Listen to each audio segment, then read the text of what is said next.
दोस्तों, मणिपुर में हुए हिंसा के विरुद्ध मजलिस इत्तेहादुल मुस्लिमीन यानी एआईएमआईएम जो है सड़क से लेकर सदन तक लगातार विरोध प्रदर्शन कर रहे हैं। बता दें आपको कि ये ताज़ा विरोध का मामला जो है मणिपुर हिंसा पर मजलिस इत्तेहादुल मुस्लिमीन यानी एआईएमआईएम का बिहार के किशनगंज जिला के अंतर्गत किया गया कैंडल मार्च, जिसमें मजलिस इत्तेहादुल मुस्लिमीन के यूथ जो है वो बढ़ चढ़कर हिस्सा लिए। बता दें यूथ के जनरल सेक्रेटरी शेख शाबिर जो है इसको नुमाइंदगी कर रहे थे कैंडल मार्च का। बता दें आपको कि मणिपुर में जो हिंसा हुआ है इसको लेकर मजलिस इत्तेहादुल मुस्लिमीन के सुप्रीमो असदुद्दीन ओवैसी साहब जब से भारत के प्राइम मिनिस्टर नरेंद्र मोदी जी के बात कहने से यानी सदन के आगे प्रेस कॉन्फ्रेंस करने से पूर्व जो है 6 मरतबा सरकार को याद दहानी करा चुके थे कि मणिपुर में अनहोनी घटना घटित हो रही है, सरकार एक्शन में आए और सरकार जो है कार्रवाई करे, लेकिन सरकार इस पर कोई ध्यान नहीं दिए थे।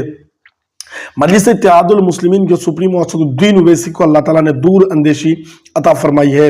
वो दूर अंदेशी भली बात ही समझते हैं और देखते हैं और बताते भी हैं। तो बताते चले दोस्तों, मजलिस इत्तेहादुल मुस्लिमीन जो है सदन से लेकर सड़क तक विरोध पर है और जो दल बने हैं, जो बड़े बड़े दल हैं, उनका नेता जो मीडिया में तो बयान दे रहे हैं, लेकिन जो जमीनी स्तर पर सरकार का विरोध है वो करने में नाकामयाब है, वो ढंग से नहीं कर पा रहे हैं। मजलिस इत्तेहादुल मुस्लिमीन किशनगंज जिला में एआईएमआईएम बिहार में, यूं तो भी पूरे बिहार में मजलिस इत्तेहादुल मुस्लिमीन की बात की जाए तो सीमांचल में मजबूत है, और सीमांचल की बात की जाए तो सीमांचल के अंतर्गत किशनगंज लोकसभा और किशनगंज डिस्ट्रिक्ट में एआईएमआईएम काफ़ी मजबूत है। और इसी मजबूती में मजलिस इत्तेहादुल मुस्लिमीन शुरू अव्वल से ही इन कामों को बखूबी अंजाम दे रही है। आपको पता होगा, अफराजुल का मौत हो या तबरेज़ अंसारी का कत्ल हो, यानी जो भी मॉब लिंचिंग हुए या जो भी घटना हुए या CNRC का मामला हो, हर जगह मजलिस इत्तेहादुल मुस्लिमीन के यूथों ने बढ़ चढ़ करके हिस्सा लिया है और यूथ यूनिट जो है वो पावर दिखाने की कोशिश की है। सरकार को चेताया है कि अगर सरकार इंसाफ नहीं करती है और मजलूमों को इंसाफ नहीं दे पाती है तो यकीनन जो है सरकार के खिलाफ हल्ला बोल शुरू होगा। दोस्तों, मीडिया जो डाइवर्सिटी वाला काम करना शुरू कर दिया है। एक तरफ तो मणिपुर जल रहा है, मणिपुर में दंगा फसाद बरपा है। फिलहाल जो प्रशासन के कंट्रोल में मणिपुर है, आपको बता दें कि वहाँ जो प्रशासन के कंट्रोल में केंद्र सशक्त बल जो है वो मामले को कंट्रोल में ले रखे हैं, लेकिन मीडिया जो है अब राजस्थान और बंगाल को लेकर के बढ़ चढ़ के बातें कर रही है। मणिपुर पर जो है अभी तक भारतीय जनता पार्टी यानी बीजेपी की तरफ से पूरी तरह से रुख साफ नहीं हुए हैं।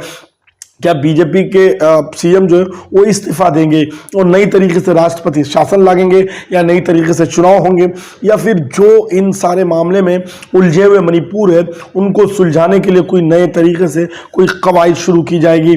इस तरह की अब तक कोई खबरें मौसूल नहीं हो रही है। लेकिन ये बात सही है कि SIT गठन करके और उस वहाँ की सारी मामला को सरकार इकट्ठा करने की कोशिश कर रही है कि असल में मामला क्या है, असल में हो क्यों रहा है ये, क्या और इनकी अंदरूनी असलियत क्या है। यूं तो हवाला देकर के कहा जा रहा है कि आदिवासियों को काफ़ी ये कानून से तकलीफ है। इन सारी चीज़ों को लेकर के आपको बता दें, मणिपुर एक ईसाई मूल राज्य माना जाता है। जो आदिवासी लोग हैं वो ईसाई में कन्वर्ट हो गए हैं। तो ऐसे में जो वहाँ के कैंडल मार्च है वो पूरी तरह से RSS और बीजेपी को जिम्मेदार मानती है कि पूरी तरह से जो है RSS और बीजेपी इसका जिम्मेदार है। नए अपडेट के लिए देखते रहिए खबर एमआईएम। वीडियो को शेयर कीजिए, लाइक कीजिए।